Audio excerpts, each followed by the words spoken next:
호국 부운의 달 6월 7일 최고위원회의를 시작하겠습니다.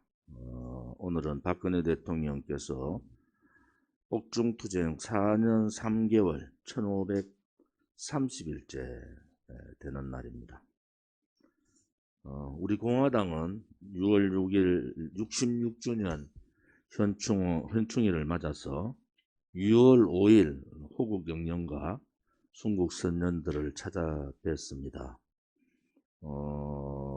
현충원은 6월 5일 날 중앙당 행사로 치렀고 6월 6일 날은 대전 충남 시도당이 중심으로 대전 국립현충원 행사를 했습니다.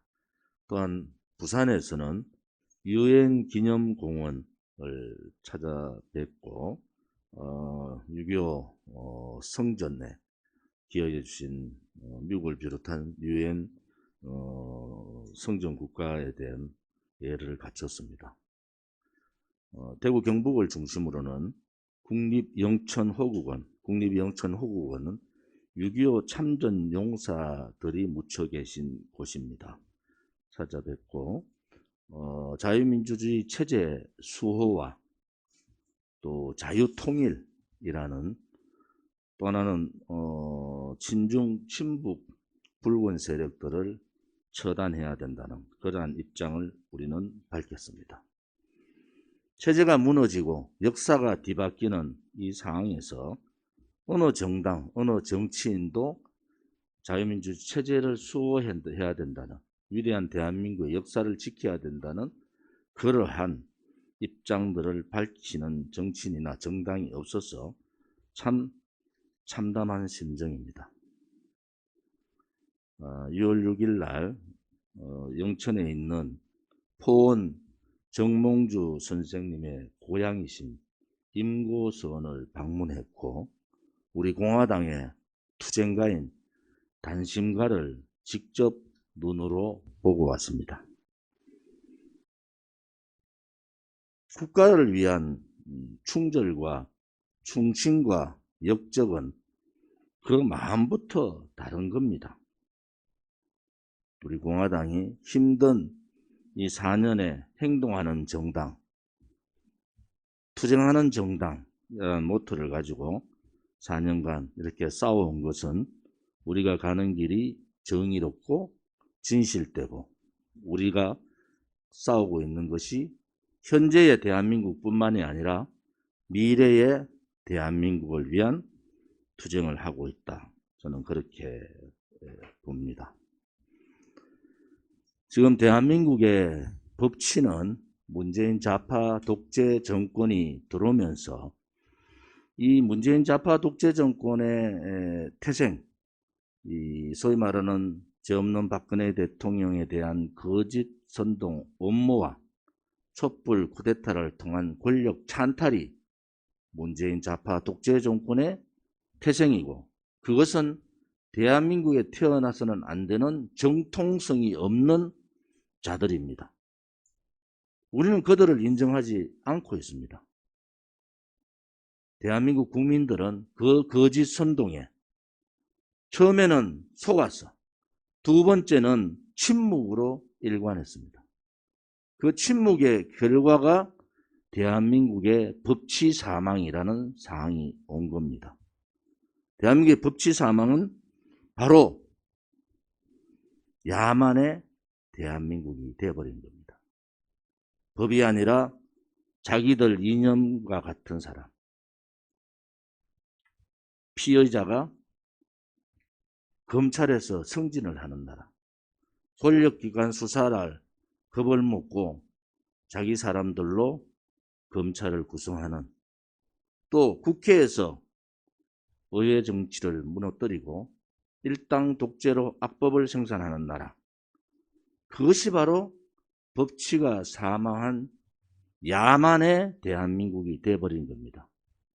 거기에 핵심은 뭐겠습니까?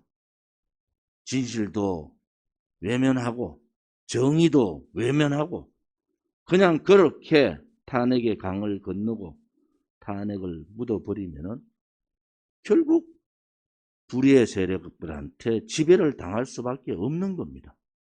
이제 국민들이 깨치지 않으면 대한민국은 더 이상 법치의 나라가 아니고 야만의 대한민국이 될 수밖에 없다는 것을 깨달아야 됩니다. 그러한 불의의 세력들한테 지배당하는 대한민국이 과연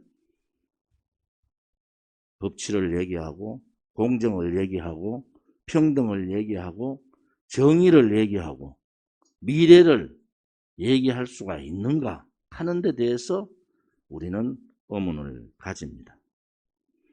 국민의힘 당대표 선거가 한창인데 그 누구도 박근혜 대통령의 탄핵의 불법 위법성을 얘기하지 않고 있습니다. 심지어 이준석 같은 쓰레기 양아치 같은 놈들이 탄핵은 정당했다고 얘기를 합니다. 용서할 수가 없습니다. 탄핵이 정당했다면은 촛불 쿠데타를 통한 권력 찬탈이 정당했다는 것이고 그 촛불 쿠데타에 저항하는 이 자유우파 저항 세력들은 불의의 세력이 되는 겁니다. 그래서 용서를 하면 안 되는 거예요. 그들이 역사의 재단에 무릎을 꿇고 그들의 경망스러운 반체제적 운동에 재갈을 물려야 됩니다. 우리 공화당이 없었으면 누가 저항을 했겠습니까? 누가 그들의 불법 정치적인 그러한 거짓에 똑바른 얘기를 했겠습니까?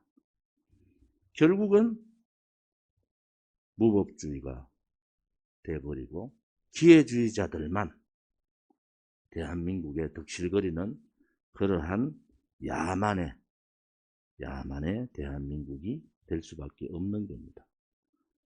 우리는 2021년 대한민국에 살고 있는 우리는 양심의 소리를 하고 있는 겁니다. 야만의 대한민국이 아니라 희망과 정말 미래를 걱정하는 대한민국이 되기를 바랍니다. 박근혜 대통령께서 드레스덴 연설과 2016년 10월 1일 국군의 날에 자유통일을 말씀하셨습니다. 우리 공화당이 현충일에 제가 자유통일을 주장하고 있는 겁니다. 그 자유통일의 핵심은 탄핵에 대한 거짓 불법을 밝히는 거예요. 그럼으로써 대한민국이 정의로운 나라를 세우는 겁니다. 이것이 행동하는 우파정당, 양심의 소리를 또 불의와 저항하는 저항정당의 참면목입니다. 당대표부터 청렴해야 합니다. 당대표부터 행동해야 됩니다. 모든 지도부가 살신성인의 봉사의 형태로 행동하지 않으면 우리 공화당은 더더욱 힘들어진다. 이런 말씀을 드리겠습니다. 이제 제가 2기 당대표를 맡고 1년이 가까워집니다. 7.4 전당대회에 1년에 한 달도 남지 않았습니다. 혁신하라는 목소리를 그대로 받겠습니다. 쇄신하라는 목소리도 받겠습니다. 혁명을 하기 위한 전초의 준비를 하라는 그 당원들의 명령도 받겠습니다. 우리 공화당은 젊은 인재들을 전면에 내세우는 인사 개편을 시작했습니다. 조직 개편도 조만간 하도록 하겠습니다. 우리가 깨치고 우리가 변화하지 않으면 우리 공화당의 위대한 혁명의 길은 없는 겁니다. 당을 위해서, 국가를 위해서,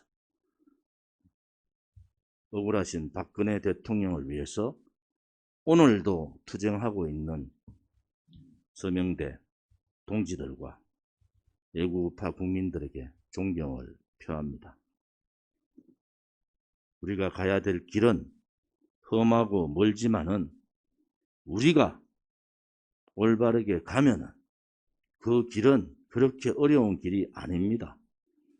우리가 4년간 그렇게 힘든 엄해와 협박과 회유를 받았지만 우리는 흔들리지 않았습니다.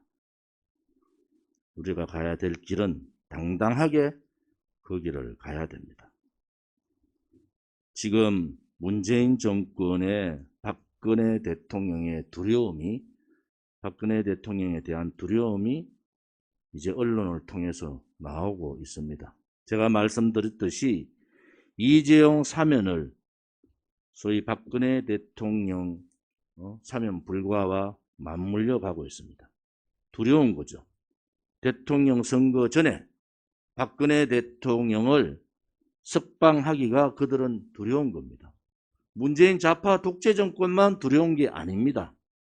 좌파들한테 부역자 역할을 했던 김무성, 유승민, 그 이준석과 같은 그 쫄개들은 더더욱 두려울 겁니다. 우리 공화당이 승리하는 그날이 멀지 않았다는 생각을 가지고 있습니다.